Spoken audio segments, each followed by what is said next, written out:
waves of aircraft attacked military airfields on their way to Pearl Harbor. At 8:10 a.m., a 1,760-pound bomb exploded the forward munitions on the USS Arizona, sinking the ship in just 14 minutes. 哇，这个军舰残骸就是当时在珍珠港被炸毁的。你没开错历史频道，这里依然是千游阁主的旅游频道。今天我和大家一起来到这座美国最热的大城市，它被形容为像凤凰一样浴火重生，它也是美国西南部地区最大的城市。欢迎来到亚利桑那州的首府凤凰城 Phoenix, Arizona。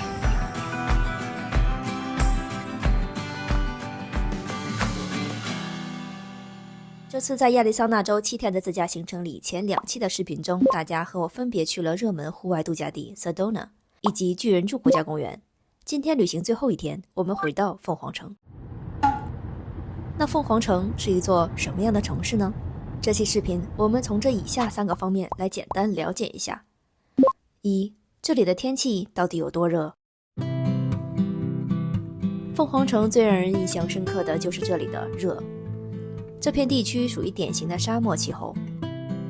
在2024年就有连续113天最高气温超过38摄氏度，其中有70天高达43摄氏度，每年3872个小时的日照时长堪比撒哈拉地区，相当于平均每周6天都是大晴天。它不仅是美国范围内最热、晴天最多的大城市，更是地球上日照最多的大城市，所以凤凰城及其周边地区也被称为太阳谷。为了避开漫长且极其炎热的夏天，冬天就成了这个城市的旅游旺季。我在9月下旬去的时候感受到的气温依然像烤箱热浪一样，所以感觉这是一个没有空调根本很难生活下去的城市。这也是他们不采用夏令时的原因，因为夏令时会延长日间活动时长，造成更多的空调能耗。所以亚利桑那州包括凤凰城在内的大部分地区都是一直采用标准山地时间，不用每年2次调整换算时钟这种让人头痛的操作，也是在炎热的天气里亚利桑那州人民的一点小确幸吧。那接下来我们一起去了解一下这座城市的简历吧。想要快速了解一座首府城市以及它的历史最佳地点呢，就是去他们的州议会大厦。只要在我旅行时有机会去到一个州的首府城市时，我总会想去参观那里的州议会大厦，因为作为一个州的政府中心，State Capitol 也是展示当地政治、军事、文化、历史的纪念场所。今天我们来到的亚利桑那州议会大厦落成于1901年，在1974年以前，这里都是用于行政办公，现在是让公众参观的博物馆，除周日以外都可以免费进入参观。博物馆前方2侧分别是众议院和参议院。建筑上方标志性的圆顶是铜制的，也是代表了铜矿产业在亚利桑那州的核心经济地位。那接下来我们一起走进到里面，去看看这座城市的简历吧。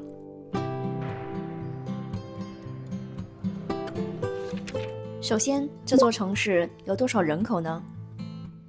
凤凰城160万的城市居民，让它成为了继纽约、洛杉矶、芝加哥、休斯顿之后人口数量第5大城市，也是唯一一个拥有100万以上公民的首府城市。面积上来讲呢，是全美第10大的城市。其次，这里为什么叫凤凰城呢？虽然英文名 Phoenix 也被直译成菲尼克斯，但当时取名凤凰也是人们将它描述成一座从前文明废墟中诞生的城市，也是对这片偏远的西南地区在历经磨难后重生的一种愿景。在博物馆3楼看到的这个议会厅，也是还原了100多年前政府初期的议会原貌。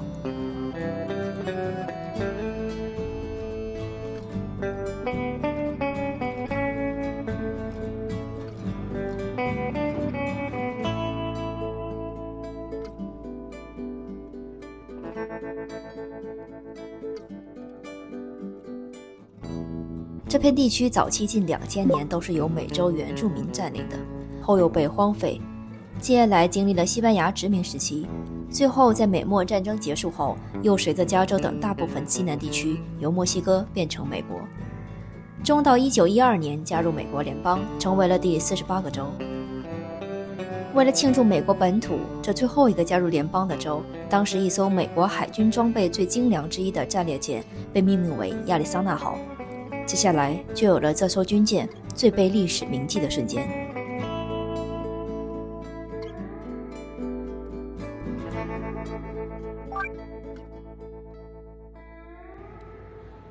要说这亚利桑那州议会大厦里最受人瞩目的，就是这有关于珍珠港的那段历史遗迹。这是一艘全长185.3米、舰宽29.6米、满载排水量31400吨的宾夕法尼亚级战列舰。在它被调往太平洋舰队珍珠港基地之前，主要执行训练、护航和救灾等任务。虽然没有参与一战，但它在国际事务和海军历史发展上都扮演了重要的角色，最终在珍珠港事件中成为了最著名的战列舰之一。这是他沉没前的最后一张照片。1941年12月7日，在日本突袭珍珠港时，亚利桑那号成为了重点袭击目标之一。随着当日上午7点55分左右空袭警报响起，5分钟后，10架日军轰炸机对其发动攻击。又过了5分钟，一枚1760磅的炸弹击中了战列舰的前部，疑似穿透装甲，引发了弹药库的剧烈爆炸。爆炸发生后仅14分钟，这艘战舰就沉没了。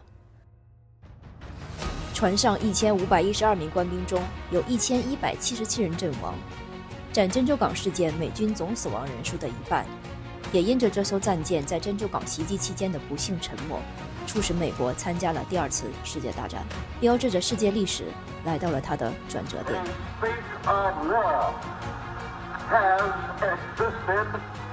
Between the United States and the Japanese Empire.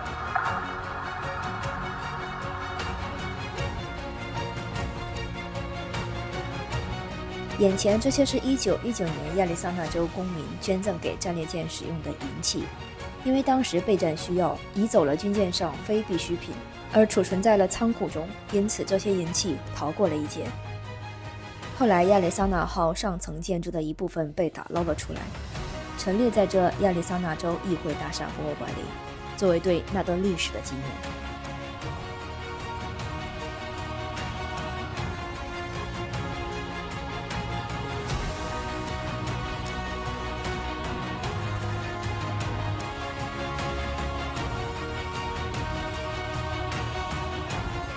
在议会大厦外面的纪念公园里，你也能看到一个从亚利桑那号军舰打捞上来重达16000磅的船锚，以及其他纪念展品。时隔80多年后的今天，再回顾这段历史，依然有被触动到。其实我并不是一个擅长讲军事政治的人，也不喜欢妄加评论和站队。我只是作为一个普通游客，想用心聆听每一个历史故事，感慨和平的可贵，感叹那段令人敬畏的生命悲歌。好了，我们整理一下情绪，从议会大厦的历史故事里出来。毕竟作为一个游客，还是想知道来凤凰城旅行，这里有哪些值得看的景点呢？我们这里简单快速的在地图上标注一下。除了我们刚刚看到的议会大厦博物馆，凤凰城还有亚利桑那州立大学艺术博物馆，世界上规模最大的乐器博物馆，以及凤凰城最著名的公园 Papago Park。 公园内有很多条步道，大多数游客呢主要是去下面这3个景点：一，在植物园里看4000多种沙漠植物；二，在动物园里看400多种动物；三，徒步一块有洞的岩石。因为时间有限，我也就只去了这里简单游览一下，花费在1小时左右。它是一块砂岩小山丘，据说最初形成于600万到1500万年前。现在我们来爬 Hole in the Rock 这条线路，需要先走一段平稳上升的小路，绕到岩石的后方，再爬到岩石上面，就来到了一个相当大的洞室开口处。早期原住民利用这里来记录阳光透过岩石洞口的位置，标记季节和时间。从这里可以俯瞰到公园西边的凤凰城，所以游客们也喜欢在这个位置欣赏日落。